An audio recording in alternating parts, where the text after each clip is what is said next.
In this video, the perfect square wave oscillator,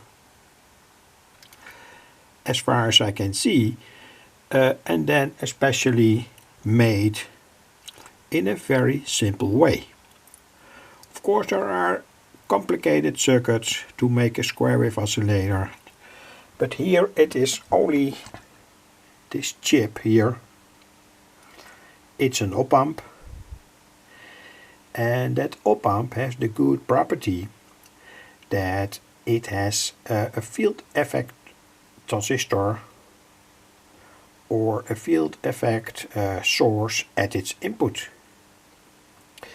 It is the TL071,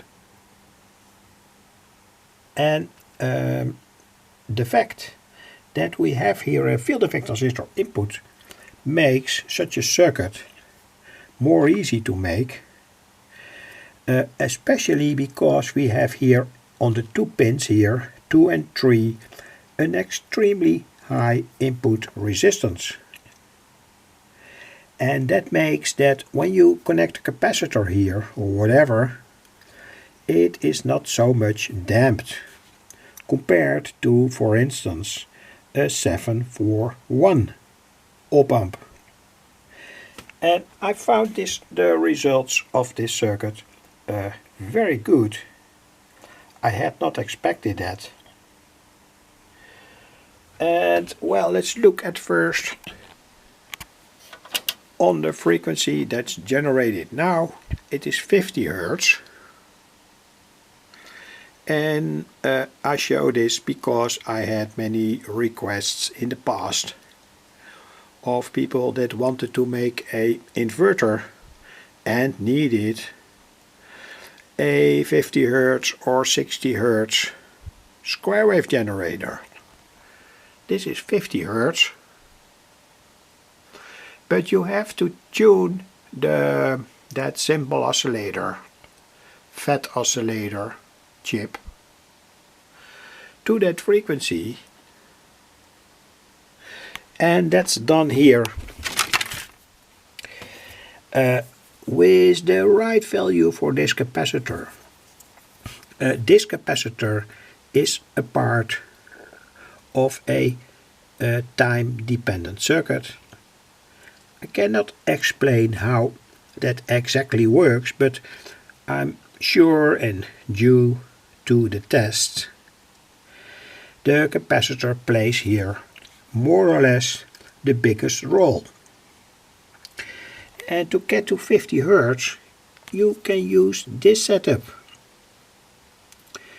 A 100 nanofarad capacitor bridged with a 15 nanofarad capacitor and bridged with a 27 nanofarad capacitor. That makes that this circuit gives out a perfect square wave on 50 Hertz. But the good thing of it all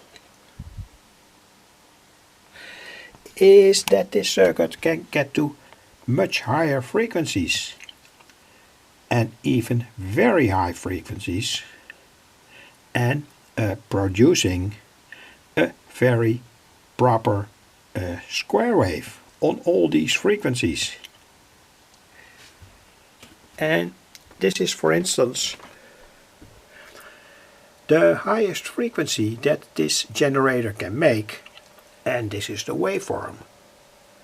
That looks quite good, and the interesting thing is that this is 227 kilohertz, the waveform here, and that happens without a capacitor here, so with no capacitor. And for everyone thinking that that's not good, it's not acceptable according to, say, the electronic laws, etc., etc., use here, for instance, a 5 picofarad capacitor to be more sure. Anyway, the pin connections from that chip, and here the frequencies that I measured with different capacitors as Cx, the unknown capacitor. So with 100 picofarad we are on 44 kilohertz with a perfect sine wave, square wave, not a sine wave, square wave, 1 and 5, 1500 picofarad, perfect square wave on 4.5 kilohertz, etc, etc. And I'm sure you can get lower than this frequency, 3.6 Hertz, perhaps with 10 microfarad bipolar. You can get to very, very low frequencies, and perhaps even on these very low frequencies, due to the very good properties of this field effect transistor op-amp, you have a good square wave. That's what it's all about. The next project will be to decouple it, to make a filter with a field effect transistor and perhaps a bipolar transistor, and to derive out of this circuit sine waves. That is in fact very simple. There is a video, a video on my YouTube channel how to change a square wave into a sine wave, and that will be my next project according to this setup. I wish you luck. Useful circuit in my opinion, and perhaps it's important to tell here the impedance is quite high. So when you connect here a load, say a resistor of 1K or 10K, it could be that the waveform is distorted. And that can also happen when you wire in here a 100 nanofarad capacitor. But anyway, I did not test that. I will show more information in the next video about how that all works.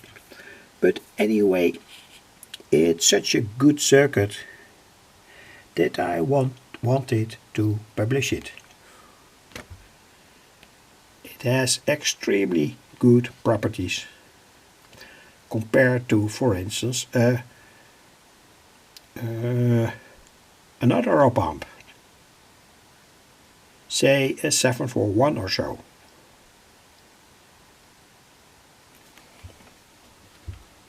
On the breadboard, easy to make with brass pins, etc.